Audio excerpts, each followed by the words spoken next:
So you don't have to know what you're doing. You don't have to know a certain language. You don't have to know what to say. You don't even need to know the people you're going with or why. Uh-huh. It seems like pretty much anybody can do this. I do feel like it seems like anybody can do that. You pretty much just have to say, okay. If you're like me, you have a heart for missions and may have already done some missions work yourself. But you also see some huge issues in the way missions are being done.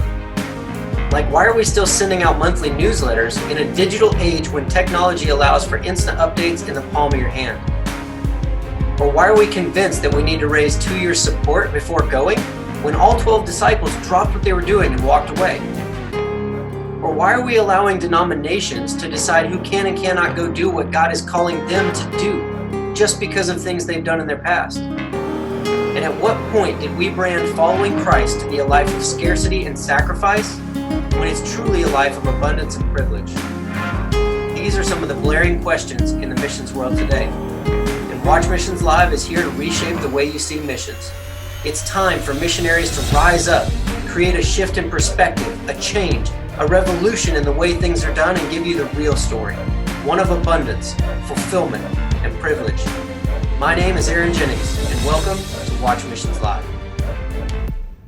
Welcome back to Watch Missions Live podcast. Again, we have Evan Brazel on episode 3 talking about Haiti. Say hi. Hey, I'm excited to be back, and I'm proud of you. 2 out of 3 with the last name right. This is big things. Yes. I knew I'd get at least 2, but I also knew I'd screw it up at least once, just That's because of the way it's fair. spelled. So this episode, we're going to talk about your trip to Haiti.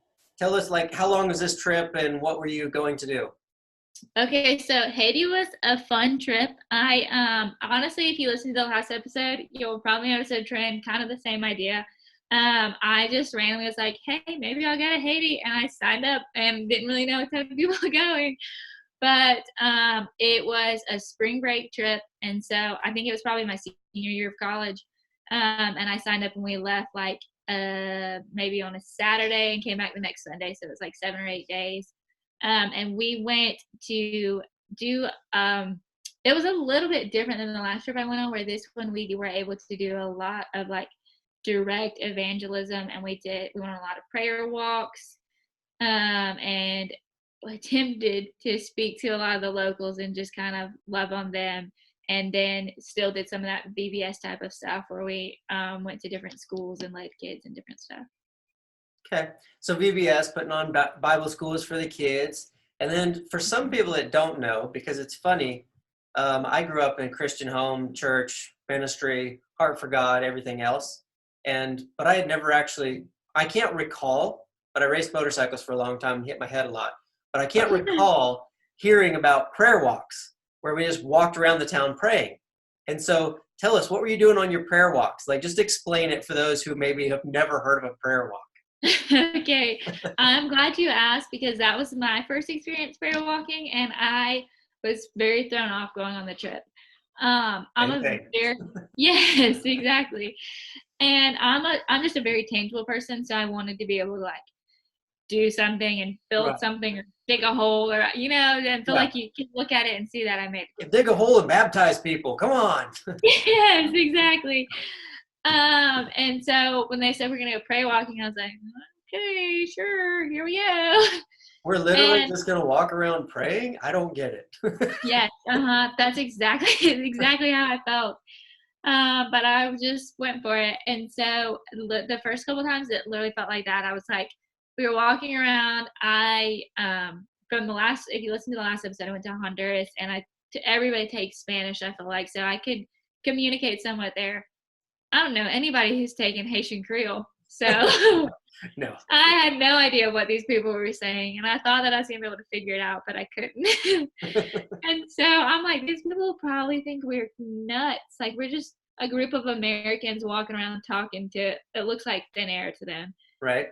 And I didn't necessarily know what to say, but I feel like the gist of it, I guess, backing up, is we'll walk through different communities and villages, and just look around at what you see and just pray the Lord's peace over those people and pray his guidance over them and his love over them and whatever is laid on your heart. And so, like we mentioned, homeless on the last one, if you are walking past a village and you see a group of homeless kids in the corner, then you can just pray for them.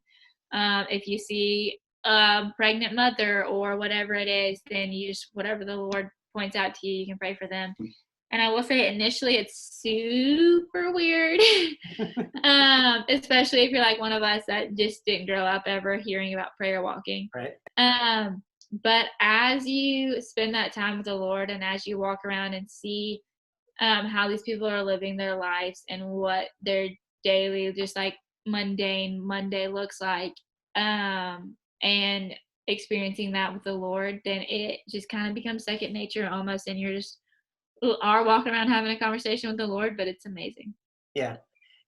Ours were never like out loud. When we first kind of found people and ended up on a prayer walk, we're like, that was mine. I was like, are we literally just going to walk around praying? That's it. I'm not going to walk around praying out loud. It's just not my style. I'm not going to do it. In my head, I was like, I'm not going to do it. But I was still, the whole point is it's intentional time to be focused on, I'm going to go pray for this area. I'm going to seek God with, just go into the world and seek God. That's all it was. You can be walking, you can be driving, you can be, evangelizing to yourself or out loud. It doesn't really matter, right? It's more of going out and just seeing where God leads you. It's being that open and connecting with God. So it is pretty cool. It is.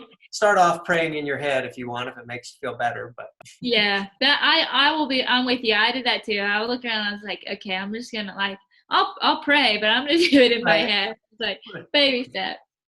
But it really is. It's just setting apart time, and like I feel like it's like penciling time in your calendar for the Lord. Like for these hours that I'm walking around, it's gonna be me and the Lord being intentional. And I'm just gonna do what He says and go where He says, and it's an experience, but it's really great once you get used to it.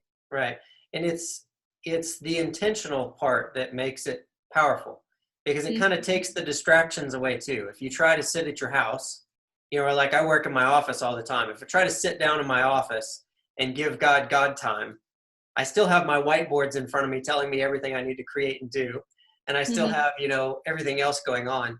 So it's kind of, it's the purpose, like you said, of setting that time aside and going for a walk. And now saying, all right, Lord, I'm out here. I'm away from everything. Where do you want me to go? And that's always fun. It's always fun. It is. It's really interesting to see what the Lord does during that time. Right. So in Haiti, you had the prayer walks, and then what else was it you were doing down there?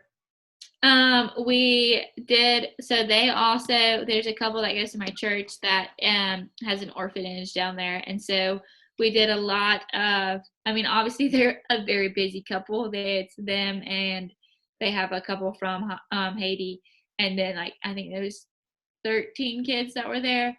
And so we did a lot of just kind of like grunt work around the orphanage, helping clean stuff and do laundry and stuff like that to help them, kind of spring cleaning type of stuff. And then in the mornings, again, we did a lot of like VBS stuff at different schools. Right. The VBS and the prayer walks and everything else. Yeah. Good. I like it. So how long have they been down there? Like how long have they had that orphanage and stuff going on? Do you know?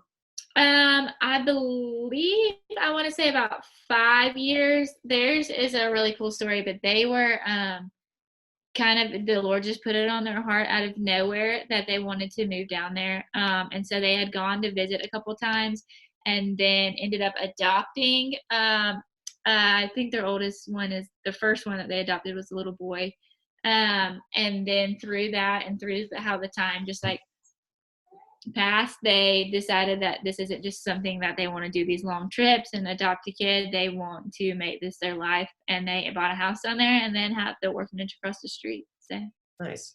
And are they with a church or something up here? Is that how you got that connection, or was it just a person connection? Yes. So, well, kind of both, I guess. His sister and her husband go to the church that I go to, and then the church also helps fund a lot of the stuff that they do and support them. Okay. So kind of the combo of that. The church is who takes the spring break trip down there every year. that I went on. But then obviously his sister comes back down and visits a lot too. So. Gotcha. Okay. So same thing then. Let's jump into a God story on this one because that's always my favorite part. That's the whole Okay. premise here. Give me a story or a God incident or something that people would not otherwise hear unless they ran into you or they were there with you. So I think hopefully that you've listened to episode 1 of this one, because it'll kind of tie back to there. But actually, I guess it kind of ties into episode 2 too. So We're secret teasing plug all the there. episodes. Watch them Yeah. all. Listen to them all. But I also do a high school ministry. And like I said at the beginning, I just kind of signed up for this trip. Like, I guess the Lord just kind of put it on my heart and I said, sure, and signed up for it. And so when I got there, it was a bunch of high schoolers, a bunch of their parents, and then one other girl similar to my age that was also in college or just right out of college and had kind of felt the same way, that she was just like, I'll try it and see. And so I spent a lot of time with these high school girls. And while we were in Haiti, there's a bunch of amazing things that happened, but this was not the first time that I had been out of the country and I had to experience things like this, but it was the first time that these girls had experienced this. Mhm. And so I remember when I looked at the list and I thought, why am I going with these people? Like, why is this happening? Like, I was excited for it, but I was like, this just seems like this is weird. Like, why is the Lord calling me on this trip? When I looked at it, I'm like, I don't speak the language. I don't really know anything about Haiti. I had to Google where it was. And then I was looking at it, I was like, I don't even really know. Like, I know more high schoolers than most people my age because of the ministry I do, and I don't even know the girls going on this trip. So I'm like, this is weird. But through that, I was with a bunch of high schoolers, some with their parents and some are not, who were experiencing like very difficult things, seeing how these other kids their age or kids younger than them lived. And I was able to minister to them. And I remember one night I just went into my room to grab something and I could hear somebody crying and I was like, oh, this sounds bad. And so I like poked my head and I was like, hey, is everything okay? And as the night like transpired, I got to have just another great like heart-to-heart one-on-one conversation with this girl, and she just talked about how has a very, very broken home and has all this like hurt and sin in her life. And she's like, I always thought that like the Lord could never use me and that he would never love me because of all this stuff. But like, I see what's happening here and like how these people are treated just because of who they are and the life that they live. And like, God is clearly loving them and using them anyways. And I think that this gives me hope for me. And so I was just able to like sit there with her through that and like talk her through that and work through that. And all the time I was like, this is exactly why I'm here. Like, I still don't speak Haitian Creole and I still have not learned it, but I learned how to prayer walk and I learned how to love high schoolers, or I was able to use my skills from experienced high schoolers before in that setting to help them walk through that. And it was kind of incredible. So you don't have to know what you're doing. You don't have to know a certain language. You don't have to know what to say. You don't even need to know the people you're going with or why. It seems like pretty much anybody can do this. You know, I do feel like it seems like anybody can do that. You pretty much just have to say, okay. And Yep. then there you go. And I love it. Like when you said that, you're like, well, God was telling me. And I just said, okay. That flashed me right back to when we started our ministry. Because God had called me to like, my wife and I, when we were dating, we had jobs. We had our own houses and everything else. And I had a big house, dream house, was a police officer. And God's like, sell it, move to Thailand, help this pastor. And my response was, all right, I'm in. Yeah.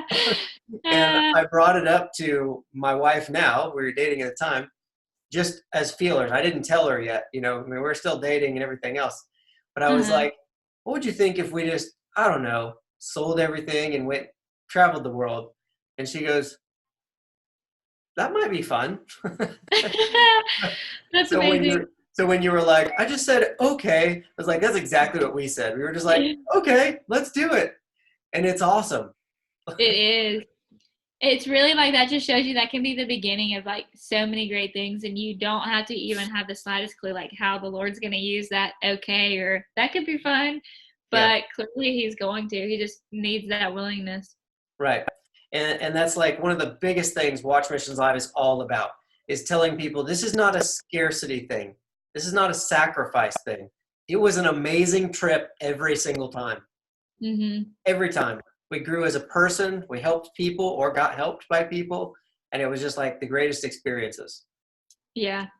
Even it's funny because like you saying that you can sit there and walk through the minutes of every trip and talk about how like okay maybe you got car sick or you Right. got you lost a baggage or something like this, and there's gonna be bumps in the roads. You can talk about how we showered out of a pipe with cold water and like all kinds of different stuff, but when you ask people about the trip, that's never what they talk about. Like it's never like, oh, it was like this, really grueling thing that I just had to like bite my teeth and get through. Like, there's never one person that I've talked to, especially myself included, that has been not thought every second of it was amazing. Right. Exactly. Exactly. Well, it has been fun talking to you for 3 whole episodes in 3 different, say 3 different countries since, U.S., Honduras, Haiti. That's true. So I appreciate your time and for being on here and giving us the stories and the conversation. Yes, I have really enjoyed it. It's been a great time, and I hope that everybody listening has enjoyed it also. So, Yep. Well, we will let you go for now and let everybody get back to their days. But thank you for listening to the Watch Missions Live podcast. And if you just jumped in and grabbed episode 3, you need to jump back and watch or listen to episodes 1 and 2 as well. And we'll catch you guys on the next one. Hey, thank you for your time. Please remember to rate and subscribe. After being a full-time missionary, I got tired of people looking at me like it must be really hard to do what you do. And they'd say things like, I'd love to be able to do something like that, but insert excuse. When the real reason was because they saw what we were doing as a sacrifice. That to do missions work, they would have to give up everything. That quite honestly was forcing them to do things they didn't like, for people they couldn't stand, so they could afford things that they didn't need. The truth is, as full-time missionaries, it was one of the few times in my life when I was truly fulfilled. It was the closest to God I'd ever been. Debt-free, not stressed, and living the life of adventure I'd always wanted. If you too believe that it's time for a change, then head over to watchmissionslive.com and join the revolution.